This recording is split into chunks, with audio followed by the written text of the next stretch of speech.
এই মুরগিটা যখনই তার বাচ্চা জন্ম দিচ্ছিল তখনই হঠাৎ করে ভুলবশত একটা উট পাখির বাচ্চা জন্ম হয়ে যায়। এই জন্য সে অনেক ভয় পেয়ে বাইরে গিয়ে সেই বাচ্চাটাকে দেখানোর জন্য তার সব প্রতিবেশী মুরগিদেরকে ডেকে আনে। ओ भाई ये क्या है? যা দেখে তারা অবাক হয়ে বলতে শুরু করে। सालों के यहाँ कुछ तो गड़बड़ है। এরপরের দিন মুরগিটা তার বাচ্চাদেরকে পোকা খাওয়ানোর জন্য ডাকতে শুরু করে। এই জন্য সবগুলো বাচ্চা পোকা খাওয়ার জন্য চলে আসে। मुन्ना है मुन्ना मुन्ना।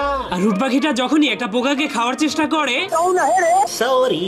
তখনই সে ভুলবশত পোকাটাকে খেতে গিয়ে একটা বেজের গর্তের মধ্যে মাথা ঢুকিয়ে দেয়। तेरा क्या होगा कालिया? এই জন্য সেই বেজিটা উট পাখিটাকে গর্তের মধ্যে টেনে নিয়ে যায়। যা দেখে মা মুরগিটা অনেক জোরে জোরে সাহায্যের জন্য চিৎকার করতে শুরু করে দেয়। তখন সেই শয়তান বেজিটা উট পাখির বাচ্চাটাকে খাঁচার মধ্যে বন্দি করে ফেলেছিল। भाई आज ऑमलेट नहीं बनाऊंगा, आज तेल का ऑमलेट बनाऊंगा। তখন উট পাখিটা অনেকদিন ধরে খাবার খেতে না পারার কারণে পাশে রাখা বমগুলোকে খাবার মনে করে খেতে শুরু করে দেয়। এরপর বেজিটা তাকে একটা বাটির মধ্যে রেখে ঢাকনা দিয়ে ঢেকে দেয় আর একটা গরম চুলার মধ্যে ঢুকিয়ে রান্না হওয়ার জন্য অপেক্ষা করতে শুরু করে।